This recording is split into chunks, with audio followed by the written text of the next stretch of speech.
Novas regras para aposentadoria por invalidez. Tudo o que você precisa saber, você confere agora no nosso canal de notícias. Meu amigo, ninguém está livre de sofrer um acidente ou adoecer, não é verdade? Por mais que a saúde esteja em dia, você pratica exercícios e se alimenta da forma saudável, amanhã mesmo você pode sofrer um acidente. Mas não é isso que a gente quer, mas a gente precisa se organizar e conhecer os nossos direitos, não é verdade? Então, hoje nós estamos aqui para trazer mais informações sobre a aposentadoria por invalidez. Nós não estamos aqui agorando você em nada, mas isso é uma realidade que não podemos negar, por mais otimista que a gente seja. Bom, para essas situações é importante estarmos precavidos, pois precisamos de dinheiro para manter os nossos familiares. O que ocorre talvez é que nos retiramos do mercado de trabalho e aí nesse caso não sabemos o que fazer. A melhor forma de se precaver ainda é pela Previdência Pública, que tem uma série de benefícios para quem é considerado segurado do INSS. Um desses benefícios é a aposentadoria por invalidez. Então, meu amigo, preste atenção agora nas novas regras e o que você precisa saber caso necessite se aposentar por invalidez ou tem alguém na sua família que possa passar por essa situação. Primeiro, o que é aposentadoria por invalidez? Você sabe? Não sabe? A aposentadoria por invalidez é um dos benefícios pagos do trabalhador que, por motivo de doença ou acidente, esteja incapacitado de exercer qualquer tipo de atividade para remuneração, para trazer aí, no caso, a alimentação, pagar suas contas e manter a tua família. Ok? Bom, essa incapacidade precisa ser total e permanente, pois, se não for, é outro tipo de benefício. Mas não precisa se preocupar agora. Em um dos tópicos mais abaixo, abordaremos as diferenças entre auxílio-doença e auxílio-acidente e aposentadoria por invalidez. Mas você quer saber quais são os requisitos para se conseguir a aposentadoria por invalidez? Bom, além da incapacidade total e permanente, em alguns casos você deve cumprir o requisito de carência, que é a quantidade mínima de contribuições pagas no mês. É isso aí. Para a aposentadoria por invalidez são exigidas 12 contribuições. Entretanto, se a incapacidade for oriunda de um acidente de qualquer natureza ou doença grave prevista em portaria interministerial, a carência é dispensada. Mas qual é a diferença entre auxílio-doença, auxílio-acidente e a aposentadoria por invalidez, Guto? Bom, é comum as pessoas confundirem esses benefícios, até mesmo advogados se equivocam, mas saber diferenciá-los é a base para não errar na hora de pedir o benefício e, consequentemente, ter você, meu amigo, o benefício negado junto ao INSS. Existe, aí no caso, um meio simples de saber na ponta da língua a diferença. Você deve olhar para a incapacidade. Assim, se a incapacidade for total e temporária, estamos diante do auxílio-doença. Exemplo, imagine um mestre de obras que ele caiu enquanto trabalhava e quebrou o braço. Necessariamente, ele terá que ficar em casa se recuperando da lesão, não é verdade? Bom, para esse mestre de obras, a incapacidade dele é total, pois ele não vai conseguir trabalhar, mas é temporária até que ele recupere o movimento do braço e volte às suas atividades normal. Então, ele deve fazer o pedido do auxílio-doença. Todavia, se a incapacidade for parcial e permanente, isto é, se o segurado e pode, no caso, trabalhar, mas sofreu a limitação na sua habilidade, o benefício já é diferente. É o auxílio-acidente. Vamos dar um exemplo para você. No caso, Marcos é um advogado de um grande escritório na sua cidade. Durante a semana ele trabalha dentro do escritório dele, digitando os processos para os seus clientes. Ocorre que no final de semana ele saiu e sofreu um acidente com um cutelo de cozinha e teve a ponta do dedo indicador amputada. E aí? Depois de se recuperar, Marcos adquiriu uma incapacidade parcial, uma vez que a falta da ponta do dedo dificultou um pouco o seu trabalho, ou seja, na hora dele fazer a digitação no computador. Entretanto, ela é permanente, pois não há meios médicos e técnicos que façam ele recuperar toda a capacidade para poder fazer a digitação novamente. Então, será considerado, nesse caso, a aposentadoria por invalidez se ficar incapaz total e permanente, sem possibilidade de reabilitação profissional. Então, nesse caso aí, a gente vai dar outro exemplo aí, que é o caso da Glória, empregada doméstica que realiza a faxina em um apartamento na sua cidade. No caso, a empregada tem instrução muito básica, desde quando adolescente trabalhou com muito esforço. Agora ela está com problema de coluna. Ela tem aí uma hérnia de disco. Embora queira trabalhar, já não consegue realizar as faxinas, porque sente bastante dor insuportável nas costas. Nesse caso, ela tem direito à aposentadoria por invalidez, uma vez a incapacidade total não consegue qualquer atividade que exija o esforço e permanente, pois não tem a possibilidade de se recuperar. Com essas informações levantadas, podemos montar o seguinte quadro comparativo. Então, antes de a gente mostrar o quadro comparativo, você viu, a primeira opção é o auxílio doença, que é o caso do rapaz aí que estava trabalhando e quebrou o braço e foi temporário. No segundo caso, foi o auxílio acidente, que foi parcial e, no caso, permanente. Então, nesse caso aí, o advogado teve um problema em casa e, nesse caso aí,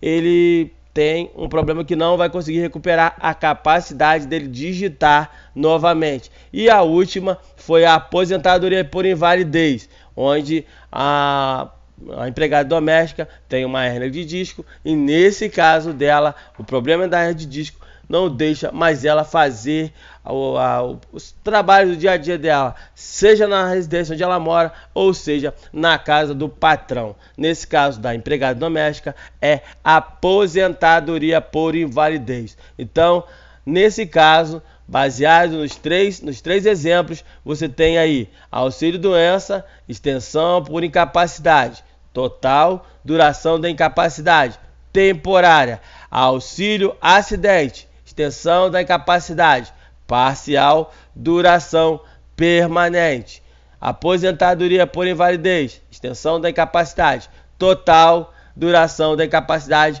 permanente. Se a incapacidade é anterior à filiação ao INSS, o que acontece? Bom, muitas pessoas não se atentam para esse requisito e têm o benefício negado. Por quê? Você só tem direito à aposentadoria por invalidez se a incapacidade for posterior à filiação ao INSS. A doença ou lesão até pode ser anterior à filiação, mas a incapacidade deve ser depois. Ou seja, se você ficou doente e aí você esteve no auxílio doença, se você, nesse caso, agravou a sua doença, você tem direito à aposentadoria por invalidez. Se você já tinha a incapacidade e está tentando, nesse caso, se aposentar por invalidez, você não vai conseguir, ok? Situações em que o benefício é negado ou cancelado, e nesse caso aí é cessado. Bom, a aposentadoria por invalidez é cessada em 3 situações: quando o segurado voltar a trabalhar, quando ele falecer, é óbvio, e quando recuperar a capacidade. Então, meu amigo, você já tem uma matéria referente ao aposentado por invalidez que não pode exercer qualquer tipo de atividade. Tem um conteúdo desse no canal de notícias, você pode dar uma pesquisada na playlist aí que fala sobre previdência social. Você vai ter a informação toda sobre esse assunto para esclarecer. Isso porque o fato de estar trabalhando é uma prova de que você não está incapacitado. Fique atento. Quanto ao falecimento, não tem muito segredo. A pessoa morta, obviamente, não pode receber a aposentadoria. Já o segurado que recuperar a capacidade é plenamente possível, pode decorrer de muitos fatores. Por exemplo, pode ser que o segurado melhore o estado de saúde ou que a medicina desenvolva novas técnicas que curem o trabalhador. Se recuperada a capacidade do período do INSS tomar conhecimento sobre esse fato, seu benefício será negado e você terá que retornar ao mercado de trabalho. Como calcular o valor da aposentadoria por invalidez? É isso mesmo. O cálculo da aposentadoria por invalidez é bem simples. Hoje, você deve fazer a média dos 80 maiores salários de contribuição desde julho de 1994. Todos atualizados até a data do requerimento do benefício. Os 20% menores são descartados justamente para aumentar o valor da aposentadoria. Obtida a média, esse será o valor que receberá quando aposentado. Nesse cálculo não entra fator previdenciário, que é um índice utilizado pelo INSS nas aposentadorias por idade urbana e rural e por tempo de contribuição para diminuir o valor do benefício. Somente em alguns casos o fator previdenciário pode aumentar o valor da aposentadoria. Mas eu gostaria de saber sobre o acréscimo de 25%. Bom, antes de você ficar sabendo sobre esse 25%, nós fizemos um conteúdo anterior a essa matéria exclusivo para poder falar sobre esse acréscimo de 25%. Quem tem direito, como conseguir, de que forma a pessoa consegue esse acréscimo. Mas no vídeo que nós estamos mostrando agora, que é sobre a aposentadoria por invalidez, se você precisar de auxílio de outras pessoas para fazer coisas básicas na sua vida, como se alimentar, fazer sua higiene pessoal, tem direito a um acréscimo de 25% sobre o valor da sua aposentadoria. Esse direito ganhou destaque no cenário nacional recentemente, pois a lei diz que ele só é devido na aposentadoria por invalidez. Porém, em virtude de diversas ações, o Poder Judiciário acabou concedendo o acréscimo para outros tipos de aposentadoria. Mas como requerer a aposentadoria por invalidez? Bom, o primeiro passo para requerer a aposentadoria por invalidez é juntar todos os documentos médicos que comprovem a sua incapacidade. Com papéis em mãos, você deve requerer o benefício de auxílio-doença. Só através dele você consegue chegar à aposentadoria por invalidez. Por quê? Quem possui os mesmos requisitos da aposentadoria por invalidez, o agendamento pode ser feito pelo portal Meu INSS ou pelo telefone 135. Mas é o seguinte, você conseguir se aposentar por invalidez é o médico perito do INSS ou, se você entrou na justiça, o médico perito judicial que vai decidir se a sua doença lhe dá o direito da aposentadoria por invalidez ou não.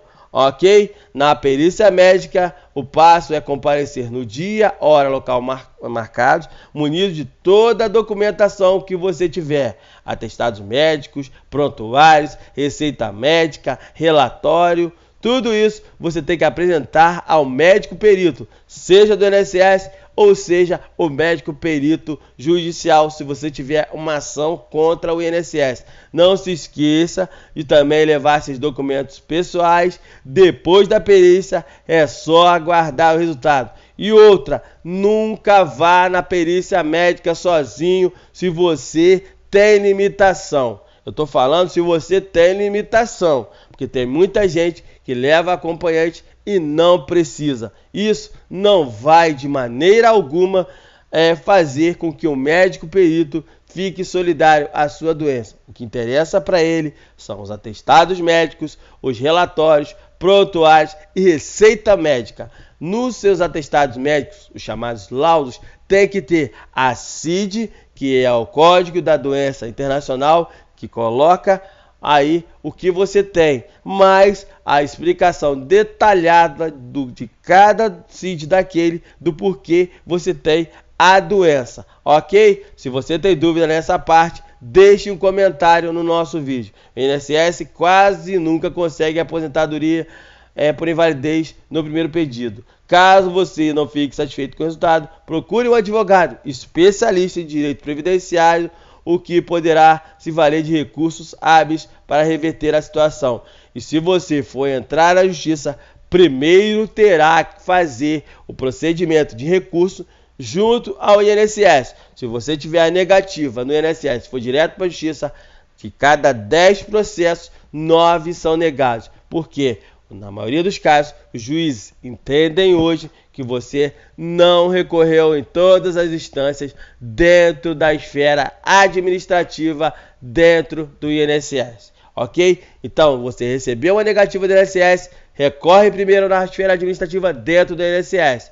Nesse caso, se você não conseguir também na esfera administrativa, aí você tem 2 negativas e aí sim, você pode impetrar um processo na justiça contra o INSS. Conclusão: a aposentadoria por invalidez é um pouco mais complicada que os demais benefícios. Isso ocorre porque os servidores do INSS ficam com medo de analisar o pedido desse benefício. Normalmente, a aposentadoria por invalidez retira o trabalhador do mercado de trabalho antes do tempo mínimo necessário dos demais tipos de aposentadoria. Com razão, não é mesmo? Para requerer o benefício, primeiro junte os documentos necessários e pessoais, depois faça o agendamento do auxílio-doença pelo 135 ou Meu INSS, depois você compareça ao INSS para fazer a perícia no dia, data e horário marcado. Agora, meu amigo, você já sabe todas as regras atualizadas em setembro para conseguir se aposentar por invalidez em 2019.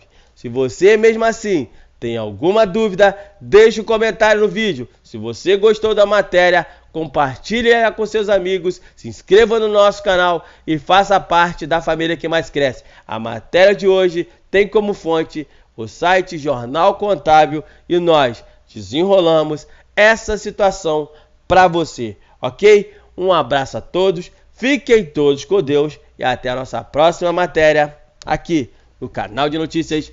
Vem junto!